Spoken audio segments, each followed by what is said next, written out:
Ukuzinikela kukaThamsanqa Nkevu ekuphuculeni uluntu lwaseKarigha ingakumbi ekuphuhliseni abantu abatsha kumenze watyunjwa njengomnye wabagqatswa kwi-South African Heroes Awards. Lo kaNkevu noneminyaka engama-46 ubudala uveze ukuba waqala ukuzinikela ekuncedeni uluntu ingakumbi ulutsha ngo-2020. Uthi wabona ukuba kuyanda ukuphangwa koluntu kule ngingqi ze wazinikela edela ingqele nobumnyama ethatha amanyathelo okuphuhlisa nokukhusela iinkokheli zangomso kwizihange ekwazisusa nakwiindlela ezigwenxa. I was forced ebomini ba mandiphakame ngentseni ndiyongele bomnyameni emahlahleni because abantwana xa besesikolweni kufuneka banqumle emahlahleni kwindawo eyingozi bisoyikwana ngabantu ingahambeki.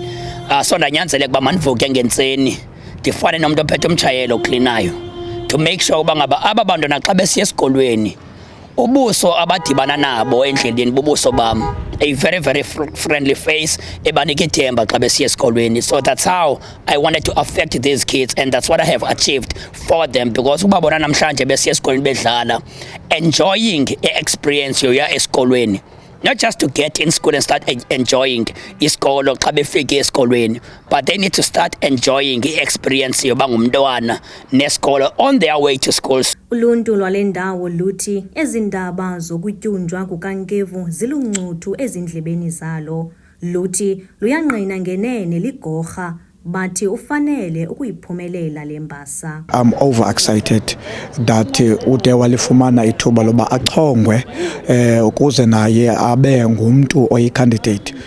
Umnqweno wethu kukuba ke alifumane elicham loba anyulwe emela uNobuhle, not only uNobuhle and other surrounding areas apha eNelson Mandela Metro, because igalelo lakhe aliphelelanga kwaNobuhle qha.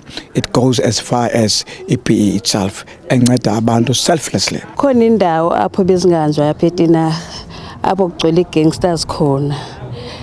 Ngumuntu ovuka kusasa ayothi make sure abantwana bethu bahamba ukugqithika ezikolweni ukuyezicaweni zakusasa bahamba kahle, akapheleli pha naba sibabiza thina ngamaphara. Mr Ncevu batshintsha amagama, uyaya kokwalo ayobuza ayojonga ingxaki umhlambi la mntana yienga limenzala nto ukho bazi graduate namhlanje campusini. Se Mr Nkevu usincede kakhulu.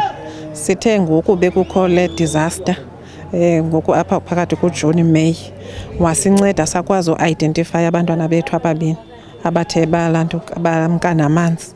Oyi-1 sikwazile umfumana, sakwazi nokwenza nefuneral yakhe. Omnye ke asikafumana.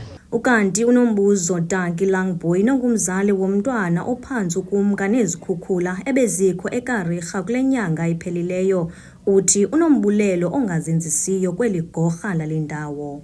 Undincede kakhulu because ukuba wayengekho pha omhlawumbi ngesasimfumene uLilith eswelekile okanye engazange wafunyanwa total.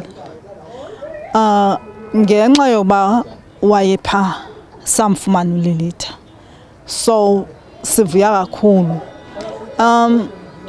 ngendlela azo enze ngayo nomination, like uzawunominatwa. Siyavuya because nathi sinqonela into yoba afumane i-award. uNkevu unethemba lokuba uza kubuya nayo le mbasa yokuxhobisa ulutsha.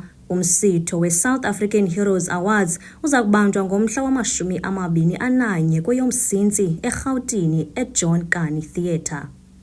Kwindaba ze-MPK TV, ndinguJessica Bobo, ndiseKarigha.